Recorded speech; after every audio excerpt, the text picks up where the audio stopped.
Que sus seguidores le llamaran Rabí no significa que lo fuera. Una obra de John Wolfe. Nadie está preparado para lo que está a punto de llegar. Si creías que todo estaba escrito, te equivocabas.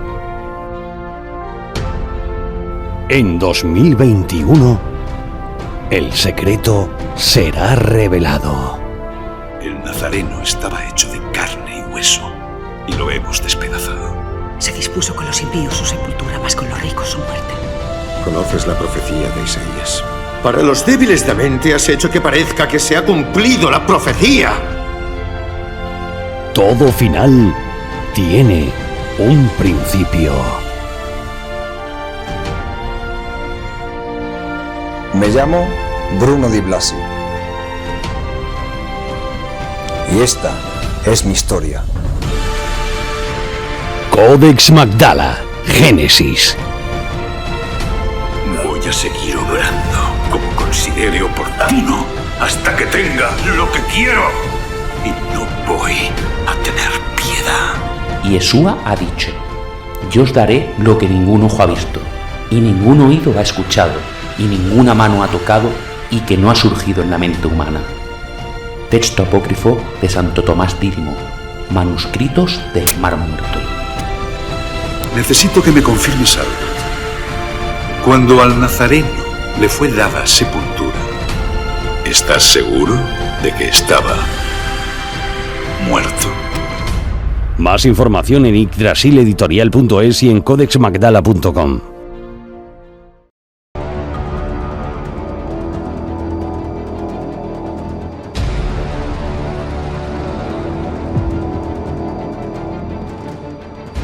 ¿Están preparados? Ahora comienza Invicta Historia con John Wolfe.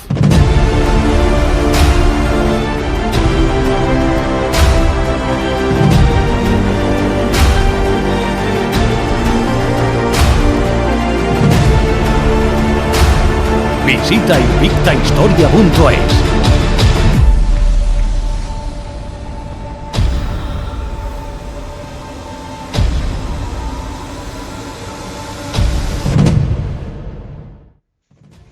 Pues estamos ya aquí con un invitado de verdad muy especial, José Zoilo, autor de novela histórica, que hace muy poquito sacó su última obra, El nombre de Dios, y le damos la bienvenida a Invicta Historia. Muy buena, encantado, y gracias por avisarme.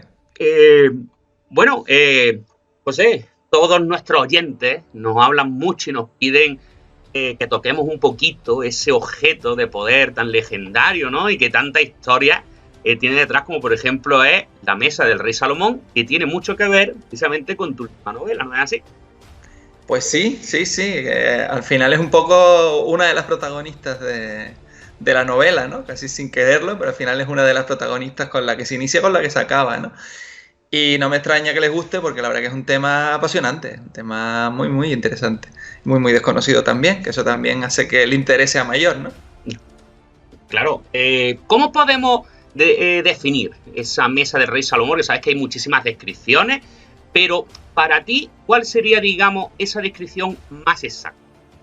Pues mira, es lo que dices tú, realmente no se sabe muy bien, ¿no? Realmente, incluso hasta en la novela, hay unas crónicas musulmanas que dicen que le falta una pata, pero claro, no se ponen de acuerdo tampoco en cuántas patas hay, si hay 4, si hay 365, hay otras que dicen que no tiene patas, entonces pues realmente lo que dices tú no se sabe muy bien, ¿no? Cuál era su aspecto.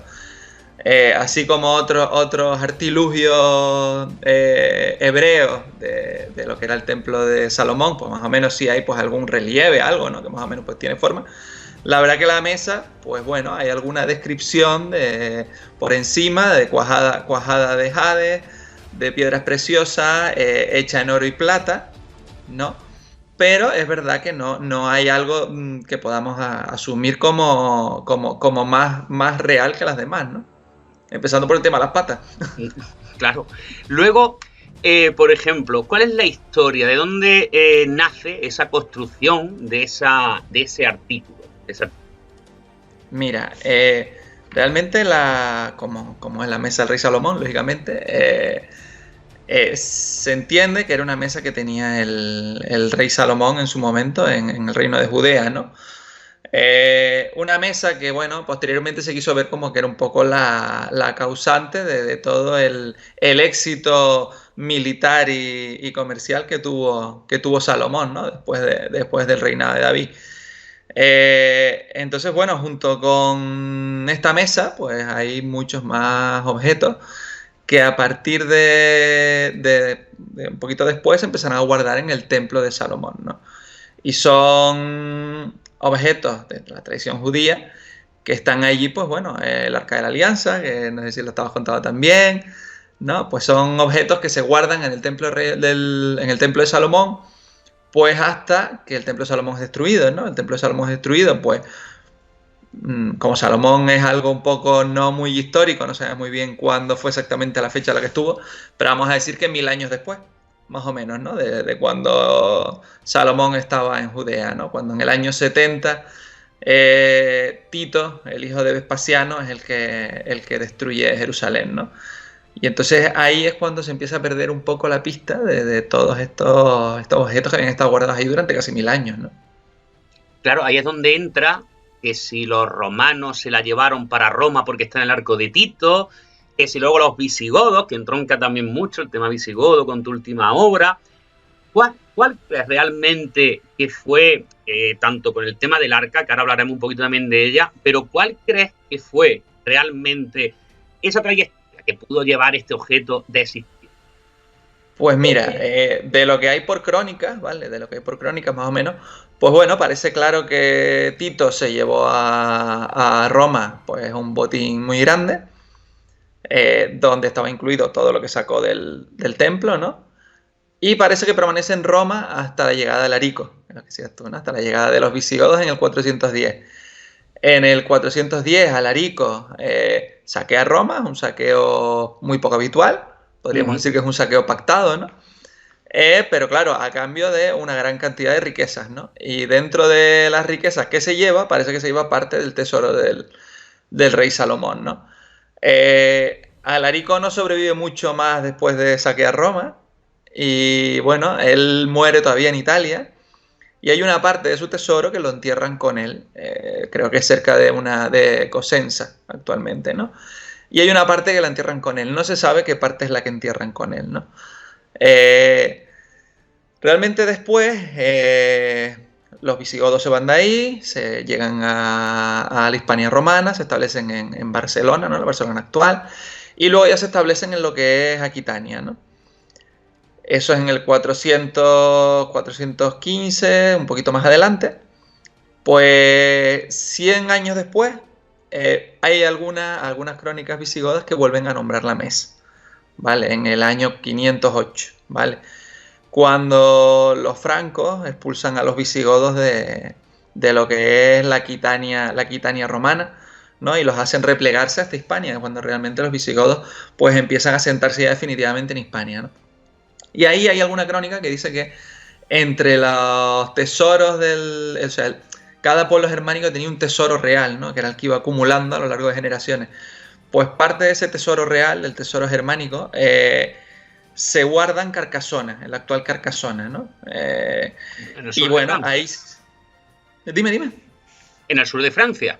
En el sur de Francia, sí. Y ahí sí es verdad que hacen mención a que la mesa del rey Salomón se guarda en Carcasona, ¿vale? Se logra salvar de Tolosa, que era la capital visigoda que cae ante los francos, y logran salvarle y llevarla a Carcasona, ¿no? Y ya de ahí se supone que pasa a Toledo, ¿no? Y permanece en Toledo, pues, 200 años más sin saberse hasta la llegada de los musulmanes. Claro, una de las teorías con respecto al tema de Toledo y demás del arca, ¿no? Tiene mucho que ver con el tema del Eftá, esa ciudad llave, ¿no? Que algunos dicen que es Jaén, otras que es Ceuta, otros que es Toledo. ¿Para ti realmente el Eftá, describe Toledo? Hombre, la verdad que no sabía lo de Jaén. No sabía lo de Jaén. Pues aquí tenemos una historia con respecto al arca que después te la voy a contar, y hasta un obispo insepulto durante 470 años en la catedral en un cajón, porque supuestamente una de las teorías es que encontró el arca. Y después te explico por qué piensan eso. Qué curioso, qué curioso. Pues mira, no lo conocía. Hombre, yo la verdad que dentro de las opciones que me da, a mí Toledo me parece más factible dentro de lo que hay, ¿no? También por un poco la importancia que tiene a nivel simbólico también para lo que son los visigodos, ¿no? Lo que me da más... Tiraría por ahí, dentro de las opciones que hay. Claro, pues aquí hubo un obispo que se hizo inmensamente rico y demás, Alonso Suárez de la Fuente del Sauce, 470 años en un cajón.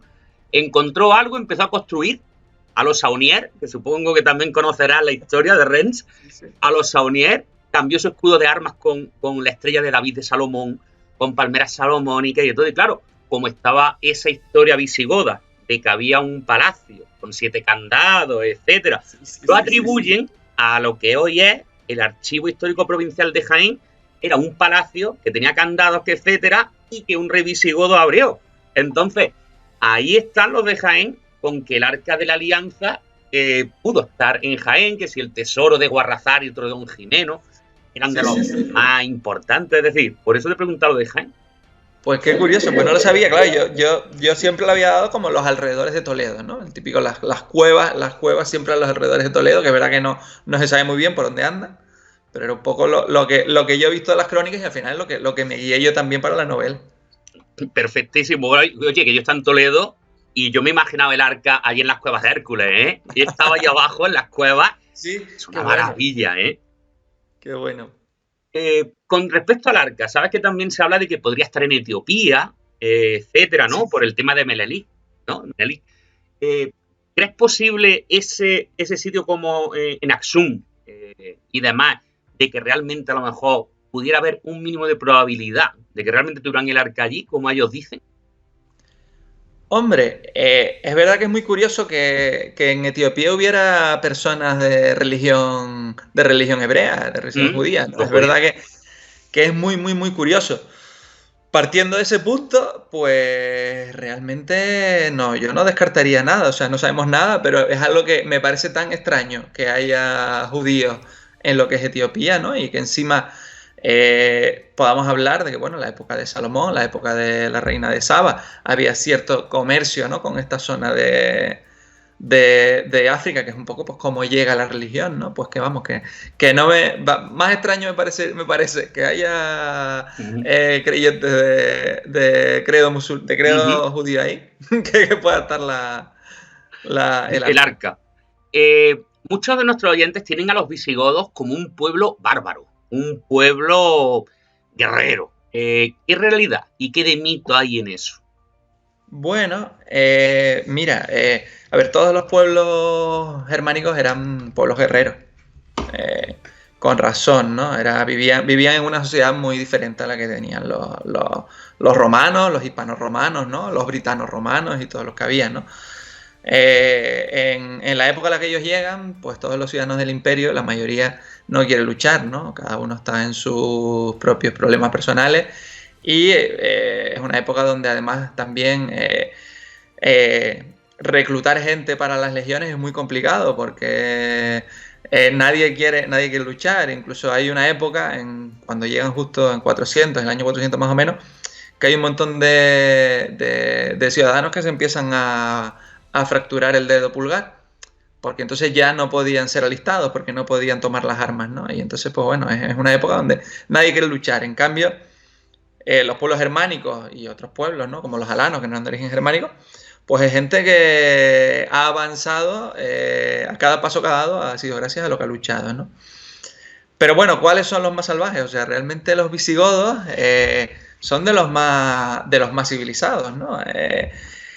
¿Por qué? O sea, realmente es el primer reino germánico que se establece en Europa occidental son los suevos, pero el más importante es el de los visigodos. Los visigodos lo que hacen es, teniendo claro que ellos tienen una naturaleza militar, una naturaleza bélica, al final lo que hacen es aprovechar las bases administrativas romanas y decir, bueno, los obispos, los funcionarios, los comercios lo llevan ustedes y nosotros lo que hacemos es pelear.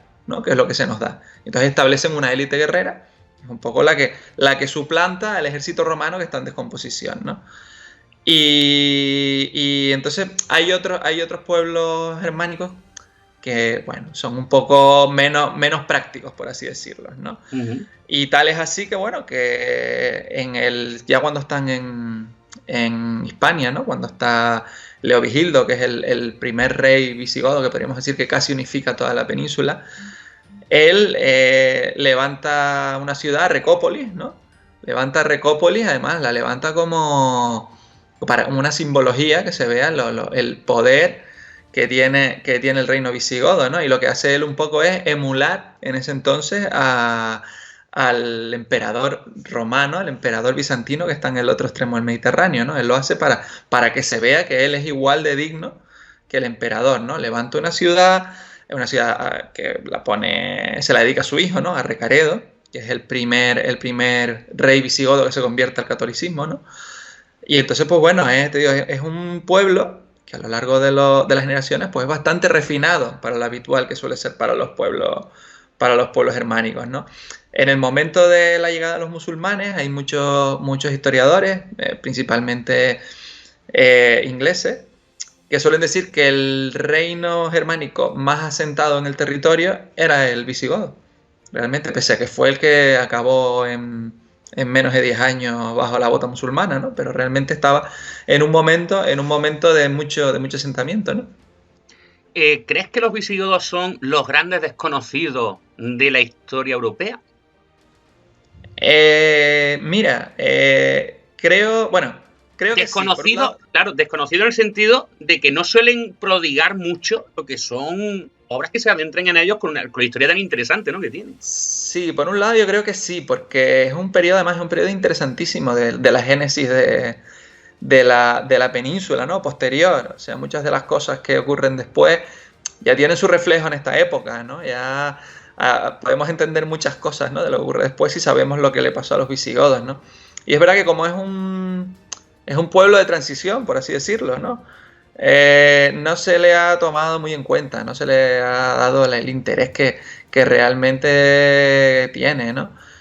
Hay pueblos más olvidados, yo siempre hablo de los alanos o los suevos, ¿no? Siempre son más olvidados que ellos todavía. Y te iba a preguntar pero por es verdad ellos. que no se les hace justicia, y es muy interesante, ¿no?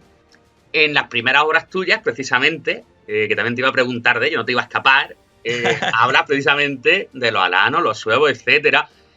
Y cuando comentamos un poco, precisamente con los oyentes, en un directo que hicimos el otro día, el tema de entrevista contigo, nos preguntaban eso, que nos cuente cosas de los alanos, que nos hable de ellos, que no nos hablan en ningún programa. Eso sí, ahora que están olvidados. Eso sí que son, vamos, los últimos. Así. Sí, no, y todos tenemos la letanía del instituto, del colegio, ¿no? De suevos, vándalos y alanos, y de ahí no me saques porque no sé lo que hay, ¿no? Y por eso te digo, eso a mí me da más pena todavía, porque realmente cuando tú le cuentas a alguien que hubo un pueblo de tipos rubios con cabeza ligeramente usada y ojos rasgados que venían desde el mar Caspio, la gente se queda alucinada, ¿no? Eso no puede ser, ¿no? Todavía lo que son los visigodos, pues ya la gente, sí, los godos, los bárbaros, los tal. Pero claro, esta gente es muy extrema, ¿no?, por así decirlo. O sea, el desplazamiento que hacen es enorme, ¿no? Y a mí, la verdad que, hombre, lógicamente con mi primera novela fue un tema que me llegó al corazón y no lo he abandonado del todo, ¿no? Lo que pasa es que, claro, son pueblos que no dejan rastro material. Entonces es verdad que es muy difícil a la hora de trabajar en ellos, ¿no? Los alanos, además, ellos, bueno, son un pueblo nómada, ¿vale? Son un pueblo nómada, eminentemente ganadero. No practican la agricultura, porque tampoco es algo que les interese, porque son un pueblo así también. Eso sí que son bastante salvajes, no tanto como los visigodos, ¿no? Más de carne. Por eso ellos no van a estar cultivando si pueden robarlo. Entonces, pues bueno, esa sí es gente muy salvaje, ¿no? ¿Me equivoco o parece, salvando muchísimo las distancias, ¿no?, un poco como los vikingos? Pues mira, salvo el tema de los esclavos, que los vikingos eran una sociedad donde el tema de la esclavitud era algo básico, porque era parte de su comercio, ¿no? Los alanos realmente, los esclavos, era algo que no lo utilizaban, ¿no? Entonces es verdad que por ahí no, pero es verdad que tenían una manera de enfrentar la vida y enfrentar lo que eran los conflictos bélicos parecida, ¿no? Realmente, porque al igual que los vikingos, los alanos, para un alano morir en el lecho de viejo era una afrenta, ¿no? Y entonces eso sí es verdad que tienen algunas cosas similares, ¿no? Uh-huh. Y gente muy poco habitual de ver en estas latitudes, ¿no? Que además no deja huella ninguna, porque cuando los alanos son derrotados en la península por los visigodos, justamente, los visigodos que en ese entonces son enviados por el emperador, ¿no?, a detenerlos, se unen a los vándalos. Una vez se unen a los vándalos, pasan a África, y 100 años después los bizantinos terminan con los vándalos que quedan y dejamos de tener alanos en esta parte de Europa, ¿no? De todas formas, hay una historia muy curiosa que a mí me gusta mucho, que es que cuando los alanos cruzan el Rin, hay una parte que se va a España, pero hay una parte que se queda en la armórica romana, en lo que es la Bretaña actual, la Bretaña francesa. Y bueno, hay gente que dice que estos alanos que están allí pueden empezar a ser un poco los caballeros de la mesa del rey Arturo, porque es verdad que son eminentes jinetes, ¿no? Y es verdad que hay una tribu que se establece en esa zona y diluye su sangre entre lo que son los romanos de la comarca, ¿no? Hasta la actualidad. ¿Os creíais que no había más cosas en la novela histórica aparte de los romanos? Que eso se ha puesto de moda, que aquí ya es romanos para todo. Pero fijaos, alanos, suevos, vándalos, visigodos. Y la pregunta que te quiero hacer ahora es precisamente con el tema de visigodos. ¿Cómo es que crecieron tan rápido y perdieron tan rápido? Pues sí, mira, yo creo que un poco la respuesta igual casi hasta puede ser la misma, ¿vale? O sea, crecieron muy rápido, por lo que te dije, o sea, las estructuras administrativas hispano-romanas no querían, o sea, no había ningún lugar de la península que quisiera conquistar a los demás. Cada uno lo que quería era mantener su nivel de vida, mantener sus calzadas limpias, restaurar sus murallas, ¿vale? Y entonces, bueno, eso hizo que ellos muy rápidamente pudieran coger y ofrecer sus servicios, por así decirlo, cuando era pertinente, cuando no peleaban, ¿no? Pero pudieran un poco ofrecer su defensa, su mecenazgo sobre las áreas hispanas, ¿no? Tal es así que cuando ellos entran, gran parte de lo que es, bueno, cuando ellos entran realmente no quedan ejércitos romanos en España, ¿vale? Ya en el año finales del siglo V ya no hay, ya solo quedan lo que es la provincia de la Tarraconense sigue siendo medianamente leal a Roma, pero el resto ya realmente vive cada uno a su aire, ¿no? Intentando sobrevivir lo mejor que se puede. Entonces ellos lo que hacen es extender su influencia en estas zonas, ¿no? No pueden hacerlo con los suevos, porque ya los suevos llegaron antes y están en lo que es Galicia y alguna zona más, ¿no? Y no pueden hacerlo tampoco en un primer momento en las zonas del sur no Jaén, pero sí Córdoba, Sevilla, toda esta zona sur, que en ese entonces lo que han hecho es un poco, pues son zonas un poquito más potentes económicamente, y entonces son zonas que deciden ser independientes y gestionarse ellas mismas, ¿no? Entonces es verdad que, bueno, ese primer momento, lo que es la zona sur de la península, pues queda en manos de sus pobladores originarios, y los visigodos siguen pues ocupando todo el resto de la península, ¿no? Cuando consiguen esto en muy poco tiempo, ya mediante la guerra, ¿no? Mediante la guerra ya Leovigildo, pues empieza a anexionarse las áreas que estaban fuera, ¿no? Contra suevos, contra cordobeses, contra la Oróspeda, que es otra zona que está por Albacete, Murcia, ¿vale? Y también luego pues con la banda costera que empieza a ser bizantina, ¿no? Que es cuando llegan los bizantinos, ¿no? Entonces te digo, pero es muy rápido, realmente es muy rápido y sin mucho trauma, ¿no? Ni para conquistados ni para conquistadores, porque realmente ustedes manténganse igual, que nosotros lo que queremos es luchamos y nos llevamos el dinero, ¿no? De la parte que nos corresponde, ¿no? Y tenemos un poco pues lo que es el simbolismo de la importancia que tenemos aquí, ¿no? Claro, cuando llegan los musulmanes, pues realmente la población hispano-romana, pues también su unión con el pueblo visigodo, pues tampoco es muy perfecta, que digamos, porque realmente los visigodos son una élite, ¿no? Hasta poquito antes ni siquiera estaban permitidos los matrimonios mixtos, ¿no? Entre hispano-romanos y visigodos, ¿no? Entonces, pues realmente hay muchas zonas de la península que simplemente pues ven un cambio de una élite por otra, ¿no? Es verdad que es más traumático porque es una religión nueva, una cultura nueva, pero en un primer momento simplemente ven, oye, pues vamos a cambiamos de estos de aquí por otros. Lo único que queremos es que hagan lo mismo que los anteriores, ¿no? Y que nos dejen un poco tranquilos, ¿no? Y entonces, bueno, por eso un poco porque desaparece tan pronto, ¿no? Por eso y también un poco por la acertada estrategia que llevan a cabo los musulmanes, ¿no? Los musulmanes, cuando ven que hay una ciudad que se resiste, vamos, no les tiemblan pulso en cortar las cabezas de todos los que viven allí dentro, ¿no? O sea, un poco infundir terror en las siguientes ciudades para que las siguientes se lo piensen, ¿no?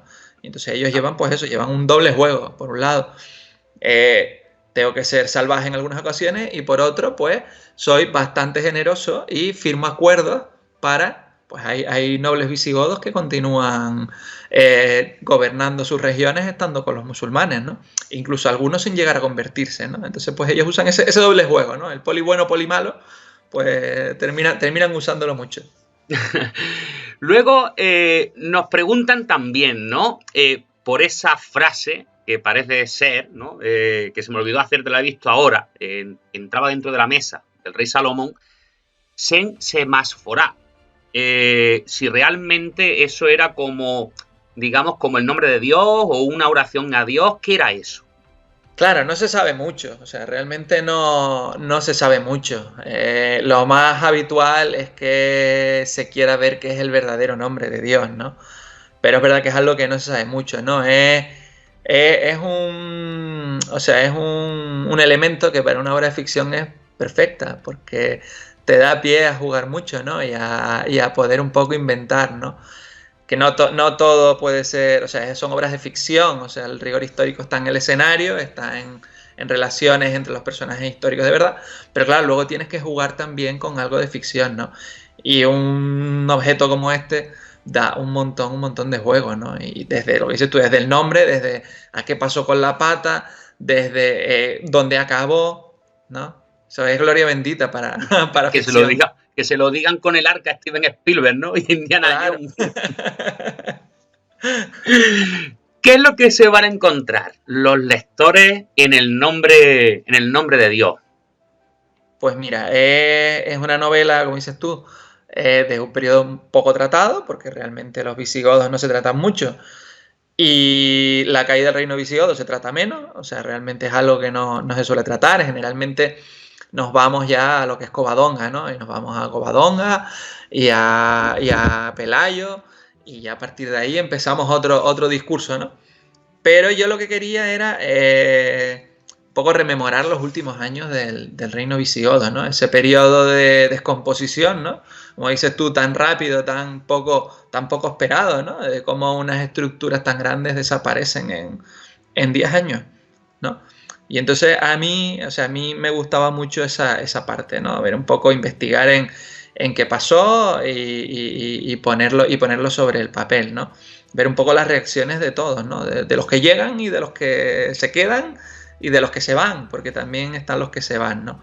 Y entonces me gustaba mucho, pues eso, ver un poco cada uno de los pueblos, pues cómo sentía la llegada de los musulmanes, ¿no? Y para eso además pues está el hilo conductor de la mesa, ¿no? De un tesoro judío que llevaba 200 años en la península, que llevaba 1000 y pico de años peregrinando por lo que es el Mediterráneo, ¿no? Y entonces esto es un poco lo que le va a dar un hilo conductor a todas las historias de todos los personajes durante esta caída del reino visigodo. Yo te voy a poner un compromiso a lo mejor, pero ¿qué está estudiando, tratando, analizando José Zoilo para el futuro en tema de escritura? Pues mira, me pillas de vuelta con los alanos. Me pillas de vuelta con los alanos. Tenía una deuda pendiente con ellos. Y bueno, a mí me gustaba mucho lo que era en Hispania, pero también quería meterme en algo de cómo esa gente termina adentrándose en Europa, ¿no? Que es algo totalmente más desconocido hasta que llegan al imperio, ¿no? Hasta que llegan pues en un primer momento hay grupos de alanos que llegan a la batalla de Adrianópolis.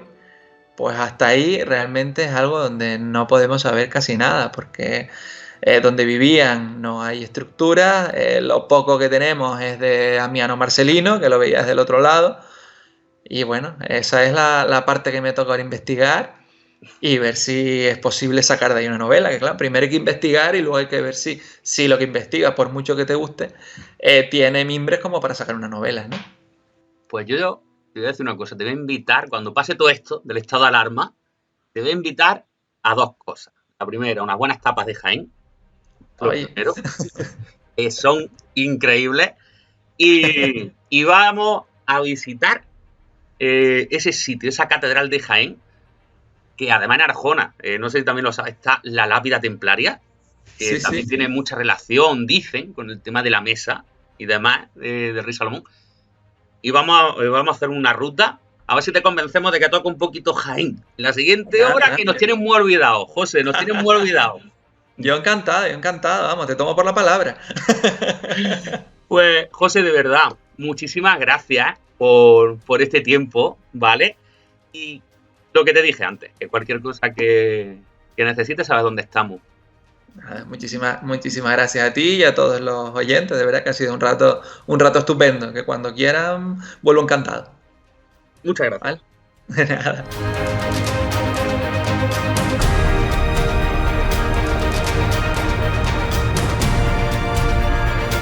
Bien, pues hablamos ahora con Javier Lorenzo, autor de novela histórica, muy conocedor del tema de las reliquias asociadas al cristianismo. Bienvenido a Invicta Historia, Javier. Muchas gracias por invitarme, John. Sabe que es un tema que siempre, ¿no? Pues causa, digamos, ese interés en la gente, el tema de las reliquias, ¿no? De dónde vienen, de dónde no vienen, si son reales, no son reales. En la opinión de Javier, ¿qué son esas reliquias? ¿Son cosas que podemos catalogarlas como históricas, como no históricas? Bueno, a mi modo de ver, lo primero que tengo que decir es que a mí me encantan las reliquias. O sea, me parece que sean falsas o sean verdaderas, son un elemento de nuestra tradición, de nuestra historia, y a veces son hasta enternecedoras. Mi opinión personal sobre lo que me preguntas es que la inmensa mayoría, por no decir que todas, son falsas y que son producto de la avaricia del ser humano por un lado y combinado con la credulidad de otros muchos, ¿no? Y gracias a esto y a la ambición que despertaban, porque claro, en el momento en el que una población disponía de una reliquia y esa reliquia pues se hacía famosa, eso suponía progreso, eso significaba beneficios, eso significaba prestigio para esa comunidad, ¿no? Con lo cual las reliquias eran un motor económico y social durante la Edad Media y que se ha mantenido además durante los siglos, ¿no? Claro, nos preguntaban los oyentes quizás toda esta fiebre del tema de las reliquias, porque, como usted dice, sobre todo se asentaron en el tema de la Edad Media, pero claro, esa fiebre a lo mejor empezó a surgir a los descubrimientos, entre comillas, de Helena de Constantinopla, la madre de Constantino, exacto, sí, cuando fue a Tierra Santa, ¿no? Y encontró allí de todo. Así es, la verdad es que es ella la que empieza un poco a caminar por esta senda, ¿no? Pero claro, se producen unos hechos bastante curiosos, ¿no? A mí, por ejemplo, me resulta muy llamativo el ejemplo de la Santa Cruz, ¿no? Porque según la tradición, bueno, pues resulta que Elena encuentra unas cruces, al mismo tiempo pasa un difunto, el difunto toca una de las cruces y resucita, y entonces se lo lleva a Constantinopla. Pero claro, siglos después, durante la batalla de Jatín, cuando Saladino derrota a las huestes cristianas y poco después se apoderaría de Jerusalén, resulta que en esa batalla los cristianos iban con la Vera Cruz al frente de las tropas y Saladino se apodera de ellas. Y al mismo tiempo tenemos la Vera Cruz que está en Constantinopla porque se la llevó en su momento la emperatriz Elena. Entonces, cosas como estas vemos muchísimas, ¿no?, en el campo de las reliquias. Por ejemplo, no sé, la sábana santa, ¿no? Todo el mundo dice, la sábana santa de Turín, a la sábana santa de Turín. Yo la he visto, he estado en Turín. Bueno, en España, solo en España, tenemos 20. Aquí en Jaén, 20. Aquí en Jaén tenemos una. Sí, en Jaén, no una, 2. Exacto, hay dos en la iglesia, porque si pierde una tenemos otra. Exactamente, ¿no? Entonces, por ejemplo, no sé, más cosas. Las monedas de plata que recibió Judas, ¿no? En teoría eran 30, ¿no? Pues se han encontrado más de 160, ¿no? Y con las costillas de la cruz, como suelen decir, se podrían hacer miles de cruces.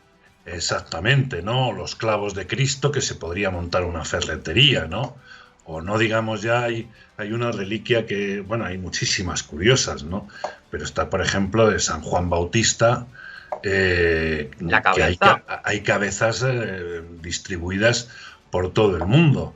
Y hay una incluso que pertenece a la de un niño de 12 años, o sea, que se ve que es la de un niño, y dices, pero vamos a ver, si murió a los 12 años, ¿cómo es que luego siguió la historia, ¿no? Entonces, son muy singulares. En Lérida, por ejemplo, hasta la Guerra Civil, que ahí se perdió, se guardaban los pañales del niño Jesús, ¿no? Y había otros en Constantinopla, había otros pañales, ¿no? ¿Qué decir de la corona de espinas, por ejemplo?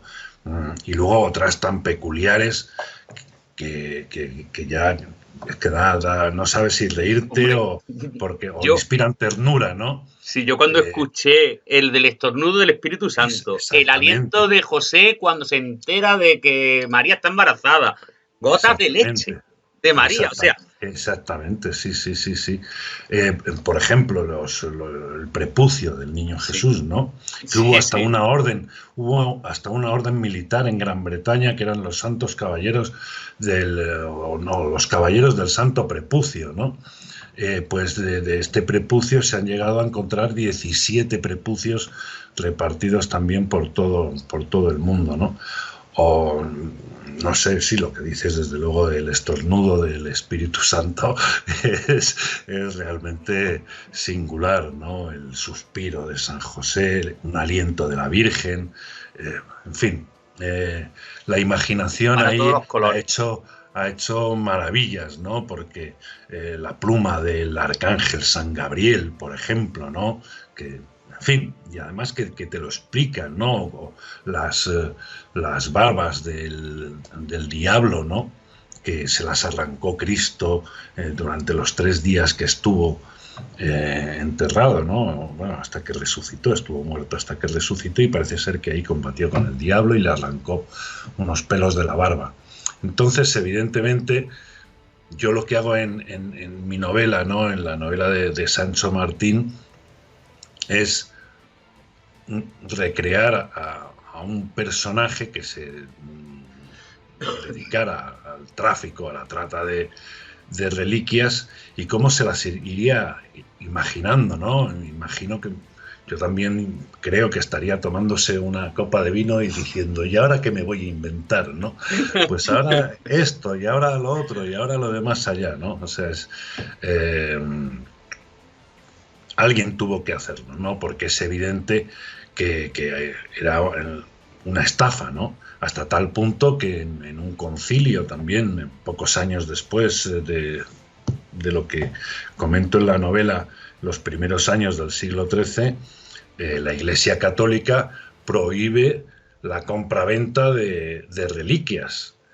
Y a partir de ese momento, todas las reliquias que valgan, que merezcan la pena, digámoslo así, tienen que llevar el marchamo y la autorización de la autoridad eclesiástica, ¿no? Eso indica hasta qué punto el fenómeno de la compra y trata la compra y venta de reliquias había sobrepasado todos los límites y bueno, alguien decidió poner un poquito de sensatez al asunto, ¿no?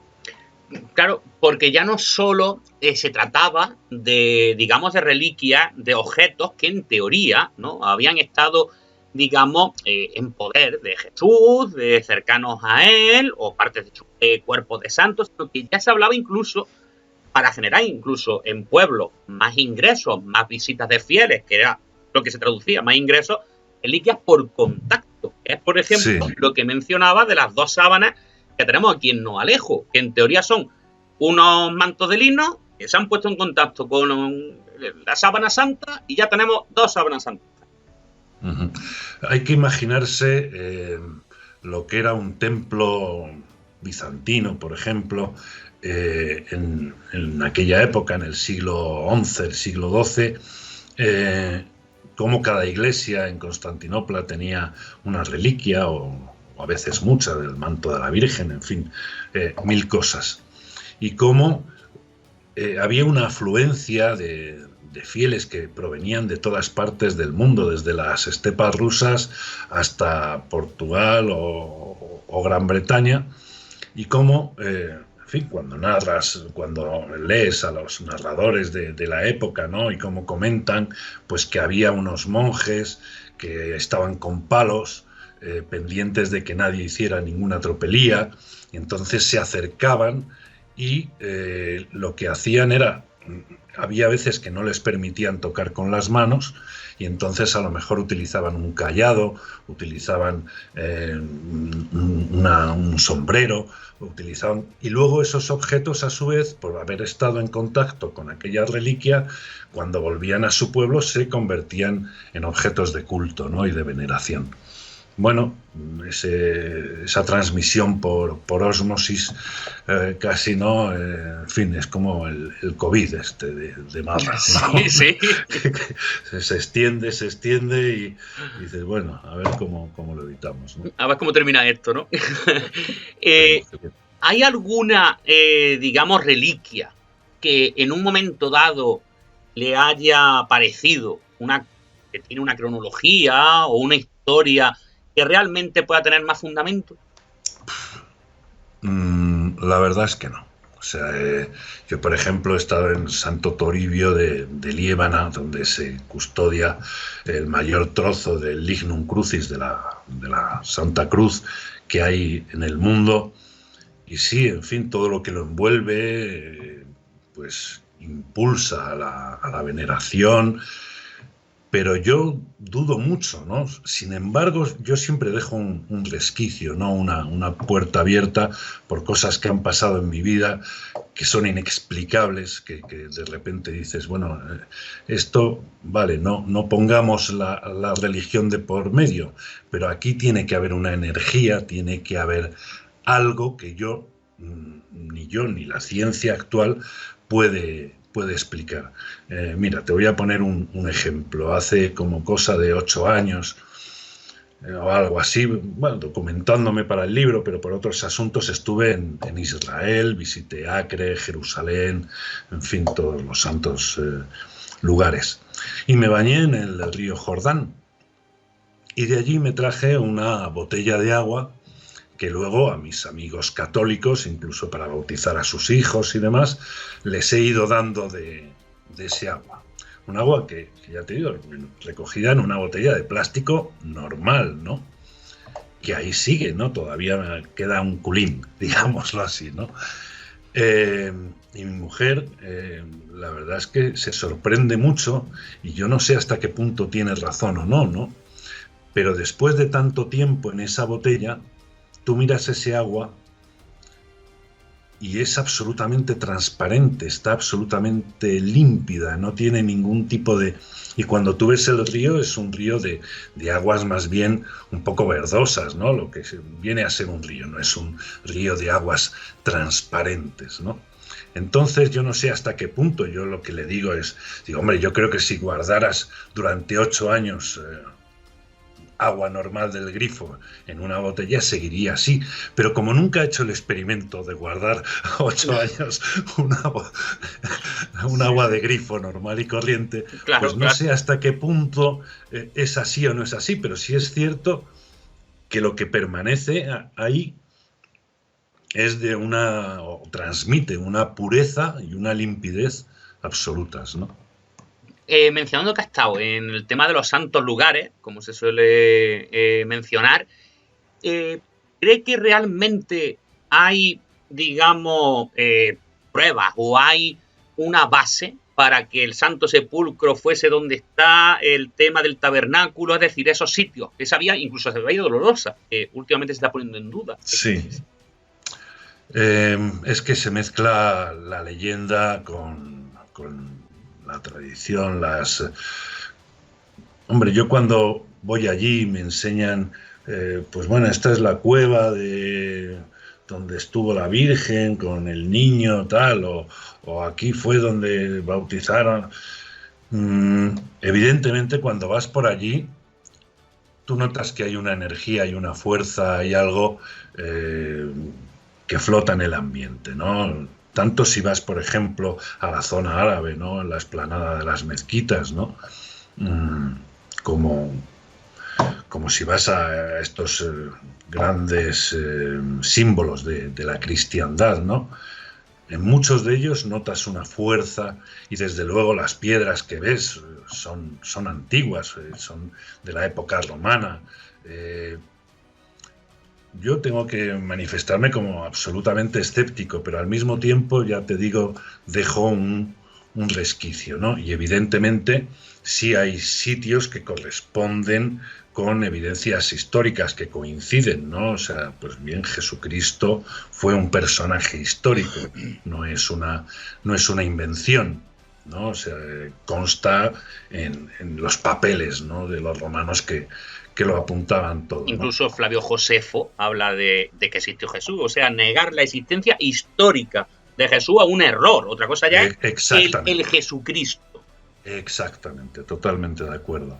Y entonces, pues sí, dices, pues estas cosas coinciden. Ahora bien, todo eso se ha podido hacer a posteriori, ¿no? Una vez elaborada la doctrina y, bueno, todavía siguen elaborándola, ¿no? Pero vamos, pero desde el momento en el que el cristianismo se convierte en una fuerza social, vital, económica, política e incluso militar, pues todo eso requiere también una sustentación ideológica, ¿no? Y posiblemente, pues dirían, oye, yo arrimo el ascua a mi sardina. En un principio dirían, venga, pues esto del tal mártir, o esto de tal santo, o esto de alguien más o menos cercano a Jesucristo, vinculado a los apóstoles o a la Iglesia Católica, ¿no?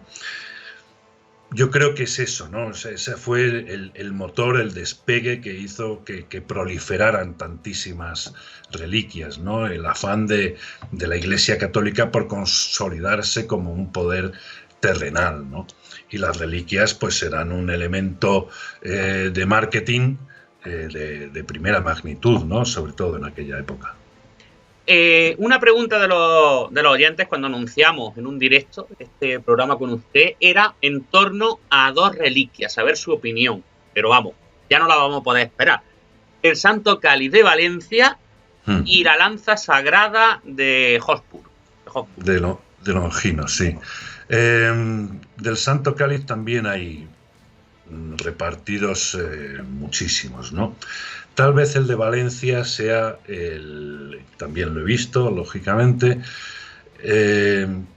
tal vez sea el que más se aproxime. De hecho, cuando los diferentes pontífices han viajado a España y han acudido a Valencia, han oficiado misa con ese cáliz. O sea, le han dado, en fin, el marchamo de decir, este es el verdadero cáliz. Hay que tener en cuenta que el cáliz es lo de arriba, no es la copa que lo sustenta, que es posterior. Eso pero sí es de se sabe, Martín el Humano.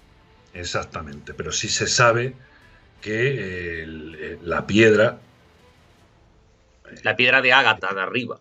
De ágata, exactamente, sí corresponde más o menos a la época, en fin, en la Y que al se canon supone judío. sucedieron esos hechos, ¿no? Que una copa de ágata sirviera para eso, pues no sé hasta qué punto, ¿no? Más validez tiene que otros cálices, ¿no? Como el de madera, ¿no? Porque la madera, en fin, es absurdo, ¿no? Pero bueno, y en cuanto a la lanza de Longinos es más o menos lo mismo, ¿no? Se la disputan, hay una en Armenia, otra en París, otra en el Vaticano. En fin, en el Vaticano, exactamente, ¿no? La lanza de Longinos, que fue la que propició la victoria cristiana en el sitio de Antioquía, ¿no? Que es un poco como nuestro milagro de Empel, ¿no?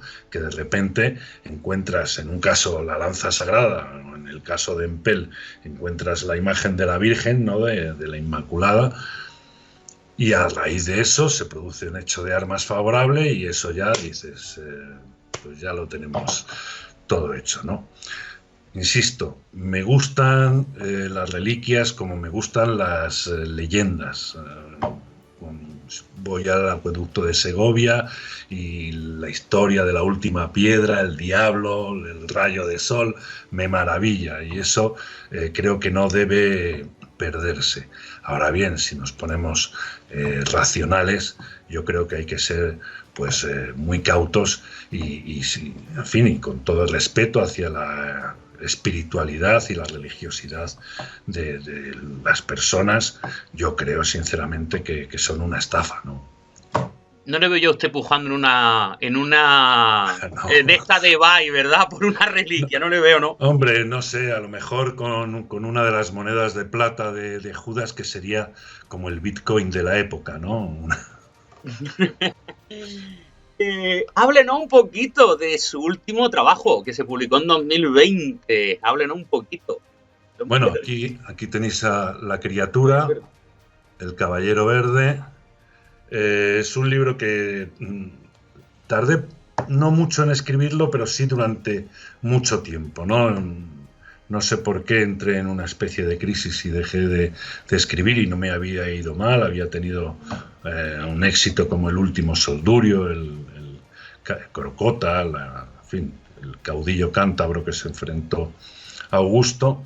Y entonces, bueno, cuando retomé la literatura, esta novela que ya la había empezado, luego me di cuenta de que había hecho muchísimas cosas sin querer, que luego las he aprovechado en el libro. Por ejemplo, la ruta que hice por los monasterios cistercienses que hay en el interior de Cataluña, ¿no? Poblet, en fin, los santuarios reales y demás, ¿no? De la Corona de Aragón, ese viaje a Tierra Santa, Constantinopla, en fin, muchas cosas que han ido forjando este libro. Un libro que está basado en una figura histórica que aparece brevemente en las crónicas, pero tanto en las crónicas musulmanas como en las cristianas, que es Sancho Martín, y que le llamaban el Caballero Verde porque iba todo vestido de verde y con un casco en el cual, pues como veis aquí, pues lucía unas astas de ciervo, ¿no? Entonces, ¿por qué alguien llevaba una indumentaria incluso tan estrafalaria? Se debía tal vez a una promesa religiosa, es posible porque hay quien dice que fue a Santiago de Compostela, ¿no? Pero también podría haber sido un voto o una promesa hacia una amada, ¿no? Estamos en los primeros años, mediados del siglo XII aproximadamente, es la época en la que surge el amor cortés, es cuando el papel de la mujer se sublima, ¿no? y crece, cuando de repente, pues incluso los reyes como Alfonso II el Casto se dedican a hacer poesía, incluso poesía erótica, ¿no? Entonces no sabemos exactamente. Lo que sí sabemos es que este hombre, Sancho Martín, el Caballero Verde, cruzó todo el Mediterráneo para ir a las cruzadas, como hicieron muchos españoles, que yo al principio creía que no habían ido tantos. Claro. Y fueron muchísimos, hasta el punto que el Papa les tuvo que prohibir que siguieran yendo hacia Tierra Santa, porque estaban amenazando con despoblar Hispania, ¿no?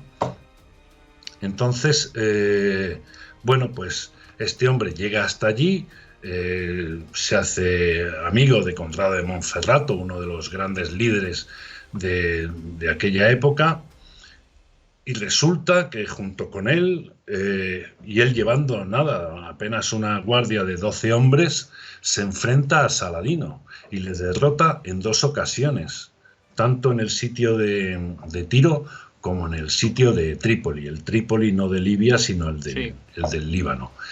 Y después de esas 2 derrotas, él siempre vestido de verde y en fin, y desafiando a los contrarios a combates singulares y demás, el propio Saladino dice: no puedo más con este hombre, que me lo traigan, voy a invitarle a mi tienda porque quiero saber quién es, ¿no? Y entonces, en esa reunión, en la cual, bueno, yo imagino que juegan una partida del antiguo ajedrez, pues en esa reunión, según diversas fuentes, pues le ofrece tierras, le ofrece castillos, le ofrece incluso a una de sus hijas, en fin, le asegura una estancia placentera y posesiones y poder en Tierra Santa. Y el Caballero Verde se niega y dice que él ha ido a combatir al Islam. En fin, yo cambio tal vez un poco lo que es la realidad histórica en este caso, pero porque me viene mejor para la trama, sin que eso suponga que él renuncie a sus ideales, ¿no? Sin demérito de sus virtudes cristianas, ¿no? Pero él llevaba el encargo, que yo me lo imagino así, él llevaba el encargo de apoderarse de reliquias en Tierra Santa para llevárselas a su rey en Aragón, y así convertir a Aragón en una de las grandes naciones de la cristiandad, ¿no? Que es curioso, por cierto, que la bandera de Aragón, que también luce en Cataluña, Baleares y demás, son los colores del papado. El rojo y el amarillo. No había caído, pero sí. Ahora pensando, le estoy dando mente y sí es verdad. Mira el uniforme de los guardias suizos, por ejemplo. La bandera actual es amarilla y blanca, pero antiguamente, de toda la vida, los colores del papado fueron el rojo y el amarillo. Wow. Pues ya lo sabéis, tenéis que adentraros en el Caballero Verde, conocer un poquito más de nuestra historia. Muchas veces nos sorprende la historia de italianos, que si de romanos, y no sabemos que tenemos una historia aquí, en nuestra propia tierra, que es tan increíble, y gracias a gente como Javier, que son las que lo rescata de ese baúl del olvido, ¿no? Y lo vuelve a poner en la palestra, porque es una novela de verdad que merece muchísimo la pena. Pues muchas gracias. Soy como el Open Arms de los náufragos de la historia española, ¿no? Los voy rescatando y tenemos tantísimos, la verdad que, en fin, ojalá tuviéramos más músculo industrial y pudiéramos hacer más series, más películas, y en fin, este tipo de iniciativas y de libros tuvieran más apoyo por parte de, ya no solo de las instituciones, sino también del público, ¿no? A la hora de, en fin, pues de implicarse y simplemente ir a una librería y comprar un ejemplar de este o de cualquier otro, me da igual. Pues sí, porque la novela histórica, aunque parezca que no, pero también ayuda a aprender. Absolutamente, eso y son lecciones que se repiten también en nuestros días. Y cuando tú investigas te das cuenta que los afanes y las ambiciones y los amores y las tendencias no son cosa de ahora, son exactamente las mismas. O sea, el hombre es más o menos, no se ha refinado tanto desde el siglo XIII, ni desde el siglo II, ni desde el siglo V, diría yo, incluso. Hay veces que pensamos que hemos evolucionado demasiado poquito, ¿eh? Nos ha costado. Sí, eso sí, como la ciencia avanza, que es una barbaridad, pero las pulsiones humanas, lo que es el ser humano en sí, no ha variado mucho en los últimos 2000 años. Pues Javier, muchísimas gracias y esperamos tenerte pronto de nuevo por aquí para seguir compartiendo datos tan agradables como este y de tanto conocimiento. Gracias a vosotros, John. Mucha suerte.